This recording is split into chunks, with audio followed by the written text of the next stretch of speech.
মুসলমান ভাইরা আমার, আল্লাহ রাব্বুল আলামিন পবিত্র কোরআনুল কারীমের 17 নম্বর সূরা সূরা বনী ইসরাঈলের 23 এবং 24 নম্বর আয়াতে আল্লাহ আমাদের জন্য একটা বিধান দিয়েছেন। আল্লাহ রাব্বুল আলামিন তার দুইটা ডিসিশনের কথা জানিয়েছেন, চূড়ান্ত ফয়সালার কথা জানিয়েছেন। আল্লাহ রাব্বুল আলামিনের দুইটা চূড়ান্ত ফয়সালা আছে। এই ফয়সালাগুলো যারা মেনে নিবে তাদের জন্য জান্নাতের ব্যবস্থা করে রেখেছেন যিনি, তিনি কে? চিল্লায় বলতে হবে তিনি কে। এজন্য মুসলমান ভাইরা আমার, আল্লাহ রাব্বুল আলামিন তার প্রথম ফয়সালার কথা জানালেন। আল্লাহ রাব্বুল আলামিন বললেন, ওয়া কাদা রাব্বুকা আল্লা তা'বুদু ইল্লা ইয়্যাহু ওয়া বিল ওয়ালিদাইনি ইহসানা। আল্লাহু আকবার। আল্লাহ রাব্বুল আলামিন তার প্রথম ফয়সালার কথা জানালেন, ওয়া কাদা রাব্বুকা আল্লা তা'বুদু ইল্লা ইয়্যাহ। দুনিয়াতে কেবলমাত্র শুধুমাত্র একজনের ইবাদত করব, তিনি কে? আরো জোরে বলতে হবে তিনি কে। অর্থাৎ ইবাদত হবে একজনের, আল্লাহ ছাড়া, আল্লাহ তাআলা ছাড়া কোনো মাবুদ নেই, কোনো ইলাহ নেই, কোনো মালিক নাই। এজন্য আল্লাহ কোরআনুল কারীমের 23 নম্বর সূরা সূরা মুমিনের 62 নম্বর আয়াতে আল্লাহ চমৎকার ভাবে জানিয়ে দিয়েছেন, যালিকুমুল্লাহু রাব্বুকুম খালিকু কুল্লি শাই লা ইলাহা ইল্লাহু ফাআন্না তুফাকুন। আল্লাহ রাব্বুল আলামিন জানিয়েছেন, যালিকুমুল্লাহু রাব্বুকুম, হ্যাঁ, তিনি তোমাদের রব, তিনি তোমাদের মালিক, তিনি তোমাদের প্রতিপালক। লা ইলাহা ইল্লাহু, তিনি ছাড়া কোনো মালিক নেই, কোনো প্রতিপালক নেই। ফাআন্না খালিকু কুল্লি শাই, দুনিয়াতে যা কিছু দেখো সব কিছু যিনি সৃষ্টি করেছেন তিনি কে? এজন্য আল্লাহ বললেন খালিকু কুল্লি শাই। আসমান আর জমিনের মধ্যে যা কিছু দেখো সব কিছু আমি আল্লাহ তৈরি করেছি, আমি আল্লাহ ছাড়া এগুলো কেউ তৈরি করে নাই। আল্লাহ বললেন ফান্না তুফাকুন, অতএব কোথায় তোমরা বিভ্রান্ত হচ্ছ? মুসলমান ভাইরা আমার, তাহলে বুঝে থাকলে বলতে হবে ইবাদত করব কার? আর জোরে বলেন কার? ইবাদত করতে হবে আল্লাহ রাব্বুল আলামিনের। এজন্য আল্লাহ রাব্বুল আলামিন কোরআনুল কারীমের মাধ্যমে আমাদেরকে জানিয়েছেন। আল্লাহ রাব্বুল আলামিন কোরআনুল কারীমের 51 নম্বর সূরা সূরা জারিয়াতের 56 নম্বর আয়াতে আল্লাহ জানিয়েছেন, ওয়া মা খালাকতুল জিন্না ওয়াল ইনসা ইল্লা লিয়াবুদুন। আল্লাহু আকবার। আল্লাহ রাব্বুল আলামিন বললেন, ওয়া মা খালাকতুল জিন্না ওয়াল ইনসা ইল্লা লিয়াবুদুন, আমি মানব জাতিকে সৃষ্টি করেছি কেবলমাত্র শুধুমাত্র আমার ইবাদত করার জন্য। আল্লাহ তাআলা মানব জাতিকে ইবাদত করার জন্য তৈরি করেছেন। আল্লাহ রাব্বুল আলামিন শুধুমাত্র ইবাদতের জন্য মানব জাতি এবং জিন জাতিকে তৈরি করেছেন। এজন্য আল্লাহ রাব্বুল আলামিনের কাছে আমরা সব সময় নামাজে দাঁড়িয়ে সিরাতুল মুস্তাকিম চাই, সঠিক সরল পথ চাই। আল্লাহ রাব্বুল আলামিনের কাছে আমরা দাঁড়িয়ে নামাজে দোয়া করি, ইহদিনাস সিরাতাল মুস্তাকিম। হে আল্লাহ, আমরা নামাজে দাঁড়ালাম, তুমি আমাদেরকে সিরাতে মুস্তাকিমের সঠিক এবং সরল পথের দিশা দাও। মুসলমান ভাইরা আমার, আল্লাহ রাব্বুল আলামিনের কাছে সরল সঠিক পথ চাইতে হবে। কারা সরল এবং সঠিক পথে আছে? আল্লাহ রাব্বুল আলামিন এই কথাটাও কোরআনুল কারীমের 36 নম্বর সূরা সূরা ইয়াসিনের 61 নম্বর আয়াতে আল্লাহ চমৎকার ভাবে জানিয়ে দিয়েছেন। আল্লাহ বললেন, ওয়া আনি'বুদুনি হাযা সিরাতুম মুস্তাকিম। আল্লাহ রাব্বুল আলামিন কুরআনুল কারীমের মাধ্যমে জানালেন, বান্দা তুমি যদি কেবলমাত্র শুধুমাত্র আমার ইবাদত করো, যদি মাত্র কেবলমাত্র একনিষ্ঠভাবে আল্লাহ রাব্বুল আলামিনের ইবাদত করো, তাহলে বুঝতে হবে তুমি সরল এবং সঠিক পথেই রয়েছো। সুবহানাল্লাহ। অর্থাৎ আপনি যে নামাজে দাঁড়াবেন, নামাজটা কার জন্য? চিল্লায় বলতে হবে, নামাজটা কার জন্য? নামাজটা যদি আল্লাহর জন্য হয়, নামাজটা যদি কাউকে দেখানোর জন্য না হয়, নামাজটা যদি রিয়ামুক্ত হয়, তাহলে আল্লাহ বলেন ওয়ানিবুদুনি হাদা সিরাতুম মুস্তাকিম, তাহলেই কেবলমাত্র শুধুমাত্র তুমি সিরাতে মুস্তাকিমের পথে রয়েছো। মুসলমান ভাইরা আমার, আল্লাহ তাআলার চূড়ান্ত ফয়সালা কয়টা? আপনারা ঘুমাইতেছেন? তাহলে মোনাজাত করে দেই দেন। হ্যাঁ, যদি কথার উত্তর না দেন তাহলে তো আমি বুঝবো আপনারা ঘুমায় গেছেন। কোন সময় ঠান্ডা পানি খায় ওয়াজের মাঝখানে, এতটুকু যদি আপনাদের মেনে না বুঝেন, একটা চা দিন। মুসলমান ভাইরা আমার, আল্লাহ রাব্বুল আলামিন তার চূড়ান্ত দুইটা ফয়সালার কথা বলেছেন। এক নাম্বার ফয়সালা হলো ইবাদত হবে কার? আরো জোরে বলতে হবে, ইবাদত হবে কার? আল্লাহ তাআলার ইবাদত করতে হবে। এরপর আল্লাহ তাআলা দ্বিতীয় নাম্বার ফয়সালা জানালেন। আল্লাহ রাব্বুল আলামিন বললেন ওয়াবিল ওয়ালিদাইনি ইহসানা, প্রথমে ইবাদত করবে আমার, আর দ্বিতীয় নাম্বার তোমরা তোমাদের পিতামাতার প্রতি সদয় এবং ইহসান করবে। ইহসান করতে হবে কাদের প্রতি? পিতামাতার সামনে রহমতের চাদর বিছিয়ে দিতে হবে, ক্ষমতার চাদর বিছিয়ে দিতে হবে। টাকা পয়সা ধন দৌলত যা কিছু আছে সব কিছু পিতামাতার পায়ের সামনে বিলীন করে দেওয়ার নির্দেশ যিনি দিয়েছেন তিনি কে? এজন্য আল্লাহ রাব্বুল আলামিনকে বললাম, আল্লাহ কিভাবে ইহসান করব, কিভাবে তাদের সাথে সৎ আচরণ করব জানি না, আপনি আমাদেরকে বলে দিন। আল্লাহ রাব্বুল আলামিন পিতামাতার সাথে কেমন আচরণ করব এটা আমাদেরকে জানিয়ে দিলেন। আল্লাহ বললেন ইম্মা ইয়াবলুগান্না ইনদাকাল কিবার আহাদুহুমা আও কিলাহুমা ফালা তাকুল লাহুমা উফ।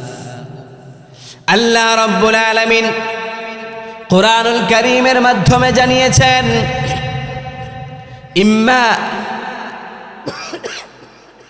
ইম্মা ইয়াবলুগান্না ইনদাকাল কিবার, তোমরা যদি তাদের উভয়ের কাউকে, একজনকে বা দুইজনকে যদি তুমি তাদেরকে বৃদ্ধ বয়সে পাও, তাহলে তাদের সাথে উত্তম আচরণ করো, নাক ছিটকাও না। যদি তাদেরকে 70 এবং 60 বছর বয়সে পেয়ে যাও, তাহলে তাদের সাথে ভালো আচরণ করার দরকার আছে না নাই? আরো জোরে বলতে হবে, দরকার আছে না নাই?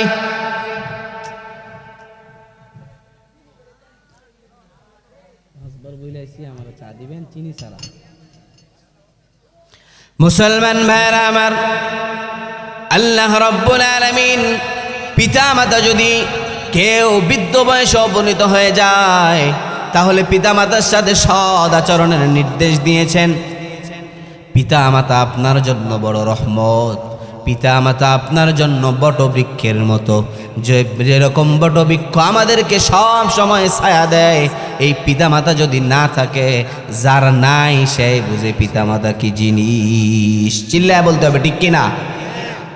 এজন্য আল্লাহ রাব্বুল আলামিন বললেন ফালা তাকুল লাহুমা উফ, তাদের কর্মকাণ্ডে তারা যদি বিছনায় প্রস্রাব পায়খানা করে দেয়, তারপরেও তোমরা উফ শব্দটাও বলো না।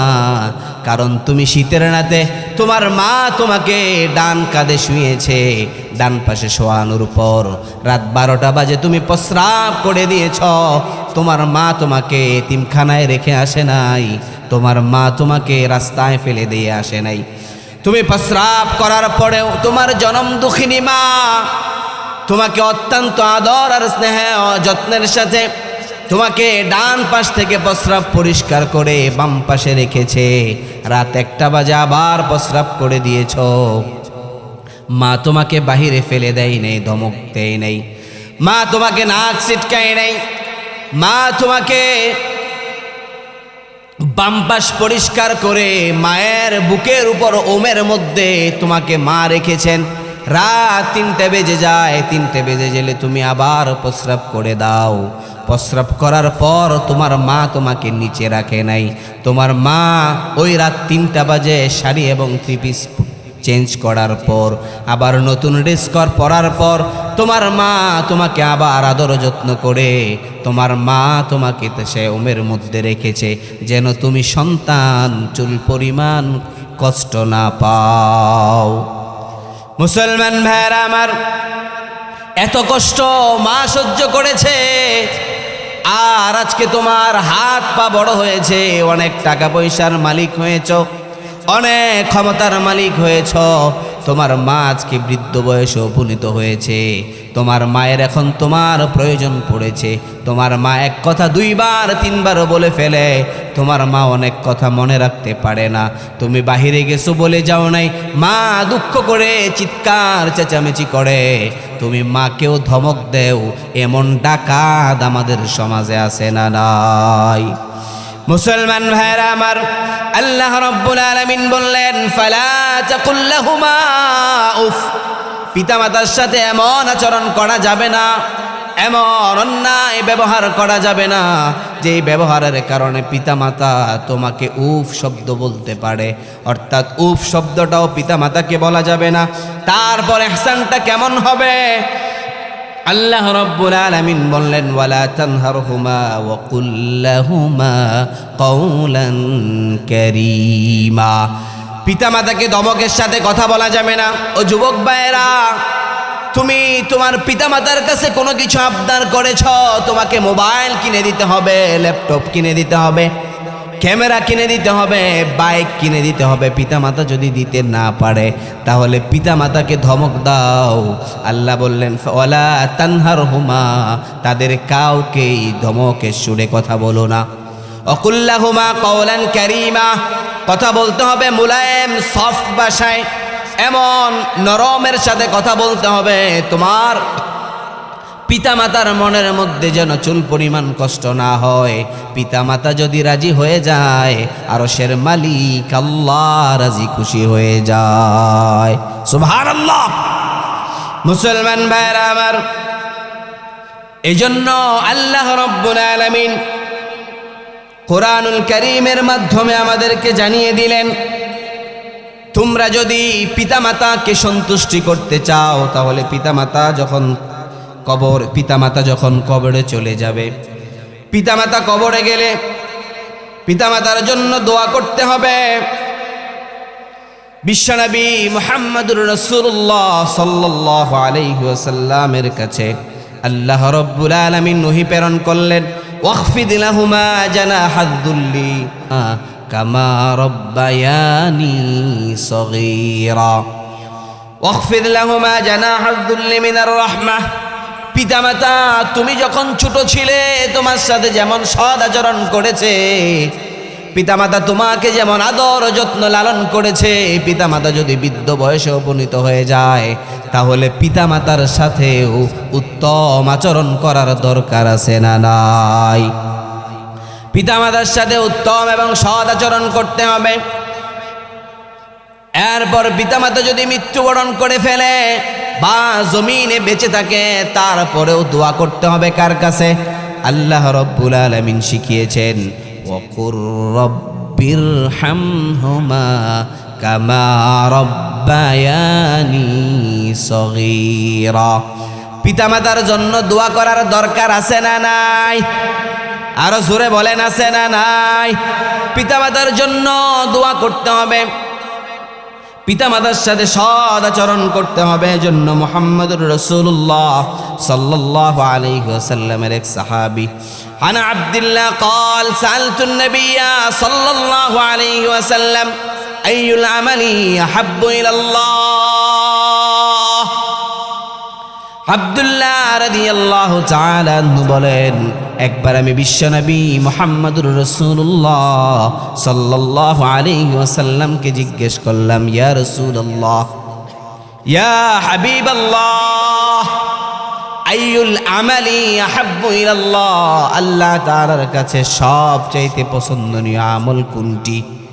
বিশ্বনবী সাল্লাল্লাহু আলাইহি ওয়াসাল্লাম উত্তর দিলেন, আসসালাতু আলা ওয়াক্তিহা, সময় মতো নামাজ আদায় করা। নামাজ সময় মতো পড়ার দরকার আছে না নাই? এজন্য বিশ্বনবী বললেন, আসসালাতু আলা ওয়াক্তিহা, সময় মতো নামাজ আদায় করবে।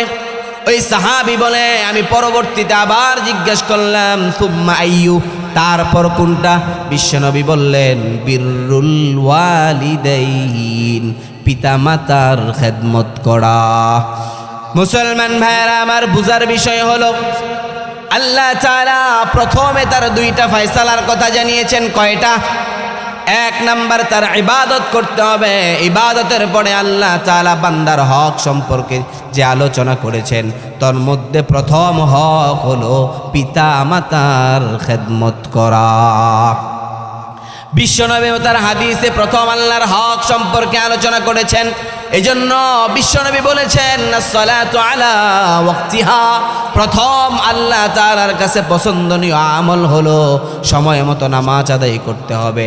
দ্বিতীয় নাম্বার আমল হলো পিতা মাতার খেদমত করতে হবে। এরপর বিশ্বনবী সাল্লাল্লাহু আলাইহি ওয়াসাল্লামকে জিজ্ঞেস করা হলো, তুম্মা আইয়ু, তারপর কোন আমল সবচাইতে বেশি পছন্দনীয়? বিশ্বনবী বললেন, আল জিহাদু ফি সাবিলিল্লাহ, আল্লাহর রাস্তায় জিহাদ করা। এখন তো জিহাদের কথা বললেই জঙ্গি হয়ে যায়, চিল্লায় বলেন ঠিক কিনা? মুসলমান ভাইরা আমার, জিহাদ হলো আল্লাহ তাআলার অকাট্য এক বিধান। এই জিহাদকে যারা অস্বীকার করবে তারা মুশরিক হয়ে যাবে, চিল্লায় বলেন ঠিক কিনা? জিহাদ হলো এমন এক বিধান, নামাজ যেমন ফরজ, রোজা যেমন ফরজ, হজ যেমন ফরজ, যাকাত যেমন ফরজ, জিহাদ ফি সাবিলিল্লাহ তেমন ফরজ, চিল্লায় বলেন ঠিক কিনা? আল্লাহ তাআলা তার কোরআনে যে বিধানগুলোর ব্যাপারে আলোচনা করেছেন, তার মধ্যে অন্যতম হলো জিহাদ ফি সাবিলিল্লাহ, চিল্লায় বলতে হবে ঠিক কিনা? এজন্য জিহাদ করে আমরা বাঁচতে চাই, জিহাদ ছাড়া বাঁচার কোনো সুযোগ নাই, চিল্লায় বলেন ঠিক কিনা? মুসলমান ভাইয়েরা আমার, আজকে গোটা পৃথিবীতে যারা ইসলামের পক্ষে কথা বলে তাদেরকে জঙ্গি ট্যাগ লাগানো হয়, অথচ তারা হলো মুজাহিদ, চিল্লায় বলেন ঠিক কিনা? মুসলমান কখনোই আগে কাফের মুশরিকদের উপর আক্রমণ করে না। মুসলমানদের উপর আক্রমণ হলে সেটা যদি প্রতিরোধ করতে চায়, তাহলে সে কোনোদিন জঙ্গি হতে পারে না, চিল্লায় বলেন ঠিক কিনা? এজন্য মুসলমান ভাইয়েরা আমার, বিশ্বনবী সাল্লাল্লাহু আলাইহি ওয়াসাল্লাম যেই তিনটা আমল আল্লাহ তাআলার কাছে সবচাইতে বেশি পছন্দনীয় বলেছেন, প্রথম নাম্বার হলো সময় মতো নামাজ পড়া, দ্বিতীয় নাম্বার হলো পিতামাতার খেদমত করা, তৃতীয় নম্বরে বিশ্বনবী বলেছেন আল জিহাদু ফি সাবিলিল্লাহ। বিশ্বনবী মুহাম্মদুর রাসূলুল্লাহ সাল্লাল্লাহু আলাইহি ওয়াসাল্লামের কাছে একজন সাহাবী এসে জিজ্ঞেস করলো, ইয়াস্তাজিনুল জিহাদ ফি, ইয়া রাসূলুল্লাহ, জিহাদে যেতে চাই, আপনি আমাকে অনুমতি দিন। বিশ্বনবী সাল্লাল্লাহু আলাইহি ওয়াসাল্লাম তার কাছে জানতে চাইলেন, ঘরে কি তোমার পিতামাতা জীবিত আছে? ওই সাহাবী বললেন, ইয়া রাসূলুল্লাহ, নাম নাম ইয়া রাসূলুল্লাহ, ঘরে আমার পিতামাতা জীবিত আছে। ওই সাহাবীকে বিশ্বনবী বললেন, ফাফিহিমা ফাজাহিদ, তুমি পিতামাতার খেদমত করো, এটাই হলো তোমার জন্য সবচাইতে বড় জিহাদ। আল্লাহু আকবার। তাহলে আমাদের ঘরের মধ্যে পিতামাতা রয়েছে, কোনো সময় বোঝা যায় এই পিতামাতার খেদমত জিহাদের চাইতেও গুরুত্বপূর্ণ, চিল্লায় বলতে হবে ঠিক কিনা? এজন্য পিতামাতার খেদমত করার দরকার আছে না নাই? আর জোরে বলতে হবে, আছে না নাই? মুসলমান ভাইরা আমার, বিশ্বনবী মুহাম্মদুর রাসূলুল্লাহ সাল্লাল্লাহু আলাইহি ওয়াসাল্লাম বলেছেন, তোমাদের প্রত্যেকের ঘরে জান্নাতের দুইটা দরজা আছে। একটা দরজার নাম হলো আল আব মানে আব্বা পিতা, আর একটা দরজার নাম হলো আল মানে আম্মা বা মা।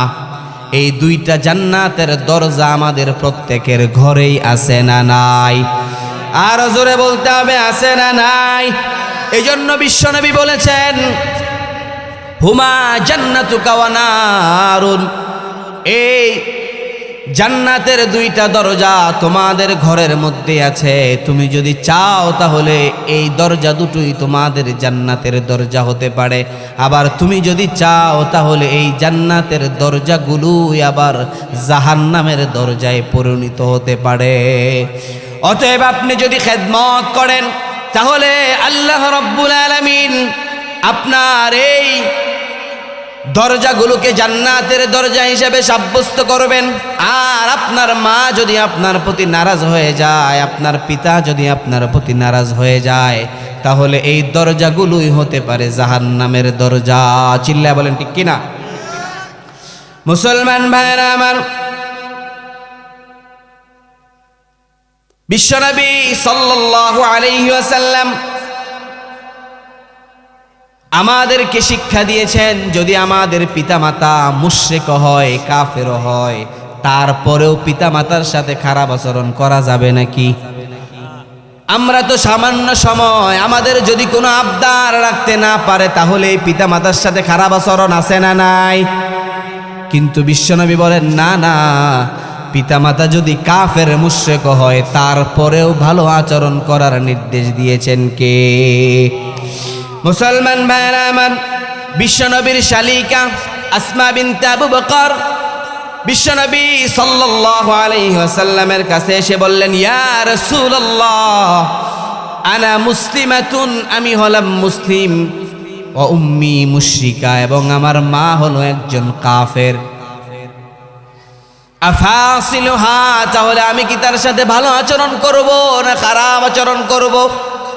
বিশ্বনবী মুহাম্মদুর রাসূলুল্লাহ সাল্লাল্লাহু আলাইহি ওয়াসাল্লাম বললেন, খবরদার সিলিহা, তুমি তোমার মায়ের সাথে উত্তম আচরণ করবে।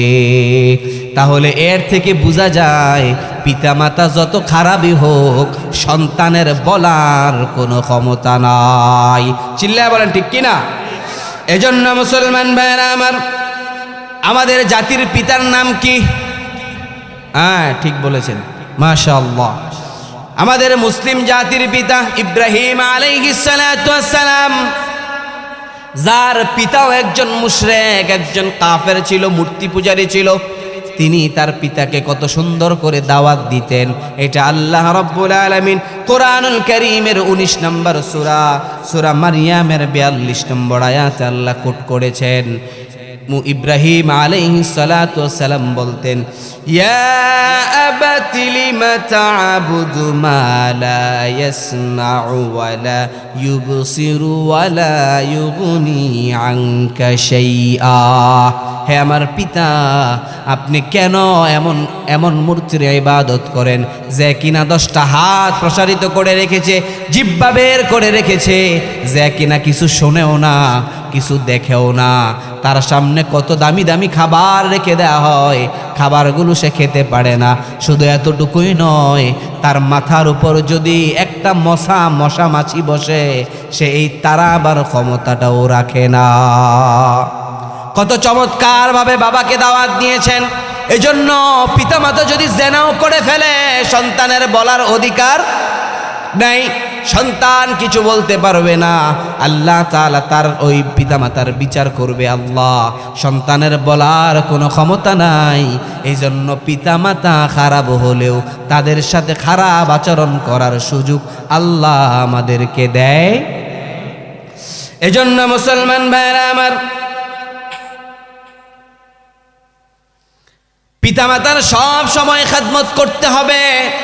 আপনি যখন বেতন পেয়েছেন, সর্বপ্রথম বেতনের টাকা এনে বাবা বা মায়ের হাতে তুলে দেন। আমি বলছি না আপনার বউয়ের কাছে দিবেন না, দিবেন, কিন্তু প্রথম মায়ের হাতে দিতে হবে। চিল্লায় বলেন ঠিক কিনা?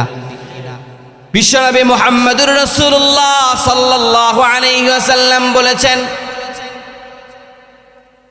পিতা মাতা যদি খুশি হয়ে যায় আরশের মালিক আল্লাহ খুশি হয়ে যায়। পিতা মাতা যদি নারাজ হয়ে যায় আরশের মালিক আল্লাহ নারাজ হয়ে যায়। এই জন্য বিশ্বনবী বলেছেন, রিদর রব্বি ফি রিদল ওয়ালিদি ওয়া সাখাতুর রব্বি ফি সাখাতিল ওয়ালিদ। বিশ্বনবী বলেছেন, পিতা মাতা যদি সন্তুষ্ট হয়ে যায় তাহলে আল্লাহ রাব্বুল আলামিন আরশের মালিক আল্লাহ সন্তুষ্ট হয়ে যায়। পিতা মাতা যদি অসন্তুষ্ট হয়ে যায় আরশের মালিক আল্লাহ অসন্তুষ্ট হয়ে যায়। এজন্য পিতা মাতা আর সন্তানের উদাহরণ হলো ছুরি আর তরমুজের মতো। পিতা মাতা আর সন্তানের উদাহরণ হলো ছুরি আর তরমুজের মতো। অর্থাৎ পিতা মাতা হলো ছুরি আর সন্তান হলো তরমুজ। অর্থাৎ ছুরি নিচে রেখে উপর থেকে যদি তরমুজ ফেলে দেয় ছুরির কিছু হবে না, তরমুজ দ্বিখণ্ডিত হবে, তরমুজ দ্বিখণ্ডিত হয়ে যাবে। আবার যদি তরমুজ নিচে রেখে ছুরি উপর থেকে ফেলে দেয় তাহলেও তরমুজ দ্বিখণ্ডিত হয়ে যাবে। উভয় অবস্থায় তরমুজের ক্ষতি, ছুরির কিছু হয় নাকি। অর্থাৎ পিতা মাতা যদি সন্তানের কাছে, সন্তান যদি পিতা মাতার সাথে খারাপ আচরণ করে তারপরেও ক্ষতি হয়ে যাবে সন্তানের, পিতা মাতার কিছু হবে না। চিল্লায় বলেন ঠিক কিনা? এজন্য মুসলমান ভাইরা আমার, পিতা মাতার জন্য মায়ের দোয়াটা যেমন কবুল হয় বড় দোয়াটাও তেমন কবুল হয়। চিল্লায় বলেন ঠিক কিনা? এজন্য পিতা মাতার কাছ থেকে দোয়া নিতে হবে, বড় দোয়া নেওয়া যাবে না। ছোট্ট একটা ঘটনা বলে শেষ করছি। পিতামাতা সন্তান যত বড় হাফেজ হোক, আলেম হোক, আল্লাহর যত বড় ওলি হোক, তারপরেও মায়ের বরদোয়া লাগে কি লাগে না? মা যদি নারাজ হয়ে যায় তাহলে আরশের মালিক আল্লাহ নারাজ হয়ে যায়। মুসলমান ভাইরা আমার, বনি ইসরাইলের জমানায় একজন আল্লাহ রাব্বুল আলামিনের অনেক বড় ওলি ছিল, যার নাম ছিল জুরাইজ। বুখারীর বর্ণনা। ওই জুরাইজ পাহাড়ের চূড়ায় ইবাদত বন্দিগি করত। একদিন জুরাইজের মা, জুরাইজ তাহাজ্জুদের নামাজ ছাড়া কেউ আল্লাহর ওলি হতে পারে নাকি? কেউ আল্লাহর ওলি হতে পারে না। জুরাইজ তাহাজ্জুদের নামাজে দাঁড়ালেন। এমন সময় আল্লাহ রাব্বুল আলামিন তার মাকে একটু পিপাসা দিল। তার মায়ের পিপাসা লাগলো। জুরাইজের মা চিৎকার করে বলল, ইয়া জুরাইজ আশরিবনি মোয়া, হে জুরাইজ আমার পিপাসা লেগেছে, আমাকে পানি পান করাও। জুরাইজের মা চিৎকার করে আবার বললেন, ইয়া জুরাইজ আশরিবনি মোয়া, আমার পানির পিপাসা লেগেছে, পানি পান করিয়ে দাও। জুরাইজ নামাজে থেকে চিন্তা করে মাকে পানি পান করাবে না নামাজ কন্টিনিউ করবে। জুরাইজ চিন্তা করলো নামাজ আগে শেষ করি। আল্লাহ যেহেতু আগে ইবাদতের কথা বলেছেন, মনে আছে আপনাদের? আল্লাহ ইবাদতের কথা বলেছেন, এজন্য আমি নামাজ শেষ করি, তারপর মাকে পানি দিয়ে আসবো। মা নামাজে থাকা অবস্থায় 3 বার চিৎকার করে ডাক দিল। মায়ের চিৎকার জুরাইজের কান পর্যন্ত পৌঁছেছে বটে, কিন্তু জুরাইজ নামাজ ছাড়ে নাই। জুরাইজের মার অন্তরে বিষয়টা কষ্ট লেগেছে। জুরাইজের মা বিষয়টা এমন কষ্ট পেয়েছে, আল্লাহ রাব্বুল আলামিনের কাছে দোয়া করে দিল, লা তুমিতহু ইল্লা আন তুরিয়াহুল মুমিসাত। জুরাইজের মা আল্লাহ রাব্বুল আলামিনের কাছে দোয়া করে দিল, হে আল্লাহ, আমার সন্তান জুরাইজের কাছে পানি চেয়েছিলাম, বড্ড পিপাসা লেগেছে, জুরাইজ আমাকে পানি দেয় নাই। আল্লাহ তোমার কাছে আমি বড় দোয়া করলাম, আমার জুরাইজকে তুমি বেশ্যা নারীর ফিতনায় না ফেলে মৃত্যু দিও না। নাউজুবিল্লাহ বলবেন না? মুসলমান ভাইরা আমার, জুরাইজের মা দোয়া করতে দেরি হয়েছে, কবুল করতে দেরি হয় নাই। 3 দিন পর জুরাইস আবার তাহাজ্জুদের নামাজে দাঁড়ালেন। এমন সময় একটা বেশ্যা তার ঘরের দরজায় নক করলেন। জুরাইস দরজা খুলে দিল, দেখলো সুন্দরী। ওই সুন্দরী নারী বলল, দেখো আমি কত সুশ্রী অনন্যা, কত সুন্দর চমৎকার আমার শরীর, কত সুন্দর চমৎকার আমার চেহারা। জুরাইস বলল, আল ইয়াযু বিল্লাহ, আমি আল্লাহ রাব্বুল আলামিনকে ভয় পাই, তুমি এখান থেকে দূর হয়ে যাও। ওই বেশ্যা জুরাইসকে কোনো কাবু করতে না পেরে পাহাড় থেকে নেমে আসলো। নেমে এসে দেখলো একটা রাখাল ঘুমিয়ে আছে। রাখালকে ডেকে বলল, দেখো আমি কত সুন্দরী, আমার সাথে অপকর্মে লিপ্ত হও, পৃথিবীর কেউ টের পাবে না। রাখাল তার সাথে অপকর্মে লিপ্ত হলো। রাখাল অপকর্মে লিপ্ত হওয়ার পর 1 মাস 2 মাস 3 মাস চলে গেল। তার পেটে যিনি সন্তান দিয়েছেন তিনি কে? ঘুমাই গেছেন সবাই? জোরে বলেন, তিনি কে? জুরাইস। কিছুদিন পর চিন্তায় পড়ে গেল। এলাকার লোকজন ওই মহিলাকে ধরল, তোমার তো বিবাহ হয় নাই, তাহলে তোমার সন্তানের বাবাকে, তোমার পেটে সন্তান আসলো কোত্থেকে? ওই বেশ্যা মহিলা বলল, এই সন্তানের বাপ হলো জুরাইস। নাউজুবিল্লাহ। সকলে চিন্তায় পড়ে গেল, এই জুরাইস এত বড় প্রতারক, সে দিনের বেলায় লম্বা জুব্বা পরে বেড়ায়, আমরা তার কাছে পানি ফু দিয়ে আনতে যাই, তাকে এত বড় আল্লাহর ওলি মনে করতাম, সে দিনের বেলায় জুব্বা পরে ভাব ধরে, রাতের বেলায় অপকর্ম করে। তার কাছে যখন যাওয়া হলো, এলাকার সকল লোকেরা মিলে পাহাড়ের চূড়ায় উঠে তার ঘর বাড়ি ভেঙে দিল। তাকে গলারে ধরে পাহাড়ের পদতলে নিচে নামালো।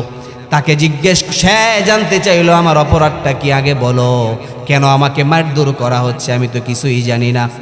বলে, বেটা বাটপার, তোমাকে তো অনেক বড় আল্লাহর ওলি মনে করতাম, কিন্তু তুমি রাতের আধারে অপকর্ম করে বসো, তুমি এই বেশ্যার সাথে জেনা করেছ, এই জেনার ফলস্বরূপ তার গর্ভে সন্তান এসেছে। জুরাইস এবারও বলল, নাউজুবিল্লাহ, আমি তাকে চিনি না। এবার জুরাইস আল্লাহ রাব্বুল আলামিনের কাছে বলল, সকলের কাছে 2 রাকাত নামাজ পড়ার অনুমতি চাইল। 2 রাকাত নামাজ পড়ব, অনুমতি দাও, তারপর তোমরা যা বিচার করো মেনে নিব। জুরাইস বলল, 2 রাকাত নামাজের অনুমতি দেওয়া হলো। জুরাইস 2 রাকাত নামাজ আদায় করে বলল, আল্লাহ, তোমার কাছে জীবনে কোনো দিন কোনো কিছু চাই নাই, তুমি যদি কাদের হও, তুমি যদি একমাত্র ইলাহ হও, তুমি যদি সর্বশক্তিমান আল্লাহ হও, তাহলে এই 3 মাসের সন্তানকে উদ্দেশ্য করে একটা প্রশ্ন করব, তুমি তার জবান খুলে দিবা। আল্লাহ চাইলে পারে কি পারে না? এই 3 মাসেরটারেও পারে। এটা তো এখনো মানুষ হয় নাই, রক্ত মাংসর একটা টুকরা, কথা বলতে পারে? বলে না। আল্লাহ হইলে সব পারে, চিল্লায় বলেন ঠিক কিনা? 2 রাকাত নামাজ আদায় করলো। নামাজ আদায় করার পর জুরাইস ওই মহিলার দিকে ইঙ্গিত করে বলল, কুল মান হুয়া আবাক, বলো তোমার পিতাকে। এবার ওই মহিলা বলে, জুরাইস। জুরাইস এবার চিন্তায় পড়ে গেল, ঘেমে গেল। ওই মহিলাকে আরো সামনের দিকে ইঙ্গিত করলো। এবার সে আল্লাহর প্রতি তাওয়াজ্জু হয়ে বলল, আল্লাহ, এই প্রশ্নটা করতে চাই, তুমি যদি সত্য হও তাহলে এই গর্ভের সন্তান থেকে উত্তর বের করে দাও। জুরাইস আবার ওই সন্তানকে উদ্দেশ্য করে বলল, কুল মান হুয়া আবুক, তোমার পিতাকে। এবার পেটের ভেতর থেকে আল্লাহ রাব্বুল আলামিন জবান খুলে দিলেন। তার পেটের ভেতর থেকে উত্তর আসলো, আনতা লাস্তা আবি, তুমি আমার পিতা নও। ওই যে চিপায় দেখা যায় আর রাই হুয়া আবি, ওই যে রাখাল দেখা যায়, সেই হলো আমার পিতা। অতএব মার বরদোয়া লাগে কি লাগে না? তাহলে মার বদদোয়া থেকে বেঁচে থাকার দরকার আছে না নাই? এই জন্য বিশ্বনবী বলেছেন, আল জান্নাতু তাহতা আকদামিল উম্মাহাত, মায়ের পায়ের নিচে সন্তানের বেহেশত। তাহলে আজকে বাড়িতে যাওয়ার পর আমরা সকলে, আমরা মায়ের সাথে বাবার সাথে যারা যে কোনো সময় কথাবার্তায় বিভিন্নভাবে কষ্ট দিয়েছি, মাপ চেয়ে, মানে ক্ষমা চেয়ে মাপ নিব তো ইনশাআল্লাহ? নিব ইনশাআল্লাহ?